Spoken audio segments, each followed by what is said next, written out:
Hello दोस्तों, स्वागत है आपका आज के हमारे YouTube channel academy for learner में। इस वीडियो में आज हम पढ़ने वाले हैं प्रीपोजिशन के बारे में।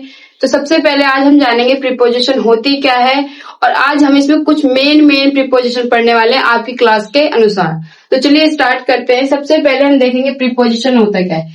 प्रीपोजिशन का मतलब होता है संबंधवाचक अव्यय, यानी कि जो रिलेशन बताएगा। देखिए, अ preposition is a word which shows the relation between a noun or pronoun and some other word in a sentence।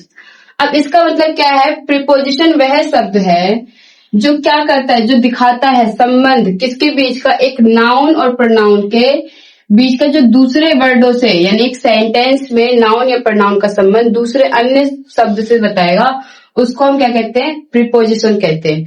इसे एग्जाम्पल से समझेंगे, जैसे the glass is on the table, यानी कि ग्लास है वो किस पर है? टेबल पर है, मेज पर है।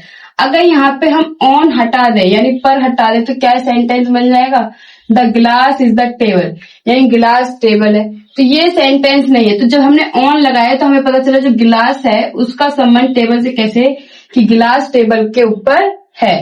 तो इसी तरह प्रीपोजिशन हमारा काम करता है। जैसे Akash is in the room, Akash is in the room. तो आकाश कहाँ पर है? आकाश कमरे के अंदर है। इनका मतलब में, यानी कि किसी चीज के अंदर। तो ये यानी कि किसके अंदर है? आकाश कमरे के अंदर है। तो आकाश का रिलेशन बताने के लिए रूम से हमें किसकी जरूरत पड़ी है? प्रीपोजिशन की। ठीक इसी तरह ही लाफ्स एट हर, वह उस पर हंसा। किस पे हंसा? उस पर हंसा। अब इस पे क्या है? एट पर। इससे हमें क्या पता चल रहा है? वह किस पर हंसा? उस पर हंसा। The dog is under the tree, जो कुत्ता है वो किसके नीचे है? पेड़ के नीचे है। तो अंडर क्या है? यहाँ पे प्रीपोजिशन है। अब देखेंगे सबसे पहले एट और इन का डिफरेंस।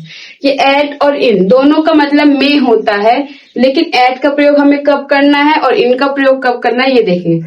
तो एट का प्रयोग छोटे स्थानों व बड़े स्थानों के एक भाग के लिए, यानी कि जैसे कोई जिला, जैसे कोई आपका स्टेट है और उसके कई जिले हैं, ठीक है, उस जिले के लिए या उस जिले में जितने छोटे छोटे नगर हैं उसके लिए हम किसका प्रयोग करेंगे? एट का।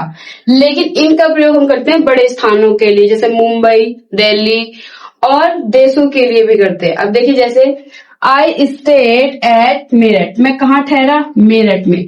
तो मेरठ क्या है? छोटी जगह है, उत्तर प्रदेश का एक छोटा हिस्सा है। लेकिन कविता लीव्स इन मुंबई, कविता कहाँ रहती है? मुंबई में।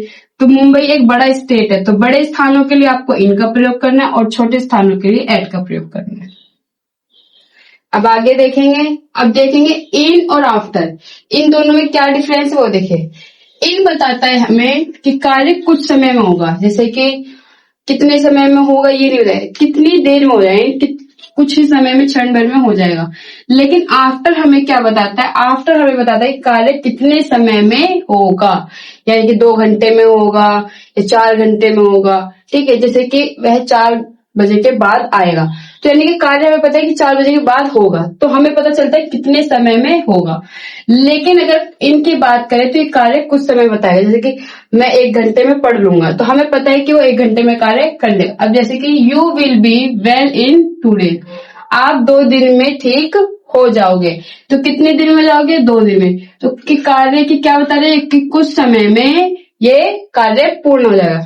लेकिन आफ्टर हमें बताता है कि कार्य कितने समय में होगा, जैसे कि आई शैल कम आफ्टर 2 hours, यानी कि मैं 2 घंटे बाद आ जाऊंगा। तो हमें इससे क्या पता चल रहा है कि कार्य कितने घंटे बाद होगा? 2 घंटे बाद। तो आफ्टर का प्रयोग हमें कब करना है?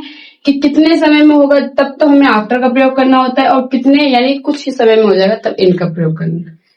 अब देखेंगे बिहाइंड एंड आफ्टर। बिहाइंड का मतलब पीछे होता है, आफ्टर का मतलब आपको पता ही है। तो बिहाइंड यानी स्थान की ओर संकेत करता है, ठीक है, लेकिन आफ्टर का प्रयोग समय की ओर संकेत करता है। अब जैसे कि the shop is behind my house, यानी कि जो शॉप है, दुकान है, वो किसके घर के पीछे है? मेरे घर के पीछे है। तो बिहाइंड का मतलब होता है पीछे। जब स्थान की बात होती है तब हम वहां पे बिहाइंड का प्रयोग करते हैं, लेकिन आफ्टर हमें क्या बताएगा? समय की ओर। जैसे आई शैल रीच होम आफ्टर 1 hour, मैं 1 घंटे बाद घर पहुंच जाऊंगा, यानी कि समय के बारे में जब हम बताएंगे तो आफ्टर का प्रयोग करेंगे, और जब स्थान के बारे में बताते हैं तो बिहाइंड का प्रयोग होता है। अब देखेंगे बाय एंड विद, इन दोनों का ही अर्थ होता है से या साथ में। देखो, बाय का प्रयोग काम करने वालों के लिए होता है, यानी कि जो काम करेगा उसके साथ हमें बाय का प्रयोग करना है। लेकिन विद का प्रयोग किसी यंत्र यानी किसी चीज के साथ होता है, जैसे कि a good song was sung by Lata, यानी कि एक अच्छा गाना जो गाया जाता था, किसके द्वारा गाया जाता था? लता जी के द्वारा। तो यानी कि ये क्या है? बाय द्वारा यानी से, ठीक है। लेकिन यहाँ पे he cut an apple with a knife, उसने क्या कट किया? सेब कट किया, लेकिन किससे कट किया? चाकू से, यानी कि ये यंत्र है, इसके लिए हम से के लिए विद का प्रयोग करेंगे। अगर कोई काम करने वाला व्यक्ति है तो उसके लिए बाय का, और अगर वस्तु है तो विद का। तो अब हम देखेंगे इन और इनटू में क्या डिफरेंस होता है। इन दोनों का ही अर्थ होता है मेक, लेकिन इन का प्रयोग कहाँ करना है और इनटू का प्रयोग कहाँ करना है वो देखेंगे। इनका प्रयोग विश्राम प्रकट करने के लिए होता है, विश्राम प्रकट यानी कि आराम, जैसे आप जहां पे ठहरे हो। लेकिन जो हमारा इनटू का प्रयोग है उसका प्रयोग गति के लिए प्रकट होता है, यानी गति के लिए बताया जाता है। अब जैसे एग्जांपल समझेंगे, we are in our classroom, हम कक्षा में हैं। तो हम कक्षा में यानी कि स्थिर रूप से हैं। लेकिन अगर हम कहेंगे she jumped into the well, यानी कि वह कुएं में गिर गई, तो वो कुएं में जब गिरेगी तो वो धीरे धीरे तो गिरेगी नहीं, यानी कि उसकी गति कैसी होगी? तेज होगी। तो जब कोई चीज किसी चीज के अंदर गति में जाता है तो इनटू का प्रयोग करते हैं, और जब स्थिर रहता है तो इन का प्रयोग करते हैं। अब आता है बिलो एंड अंडर, दोनों का ही मतलब नीचे होता है, लेकिन देखिए का बिलो किसी स्थिति का ज्ञान कराता है और अंडर किसी नीचे की वस्तु का ज्ञान कराता है। अब देखिए बिलो ने क्या बताया है कि किसी स्थिति, और लेकिन अंडर किसी नीचे की वस्तु के बारे में बताता है। जैसे कि the floor is below the roof, यानी जो फ्लोर है वो किसके नीचे है? रूफ के, यानी छत के नीचे है। तो क्या बताया? एक स्थिति बताया। लेकिन अगर हम किसी वस्तु की बात करते हैं, जैसे the ball is under the table, जो बॉल है वो किसके नीचे है? टेबल के नीचे। तो ये क्या है? बॉल हमारी वस्तु के बारे में बता रहा है, ठीक है। अब आता है हमारा बिफोर एंड विद इन।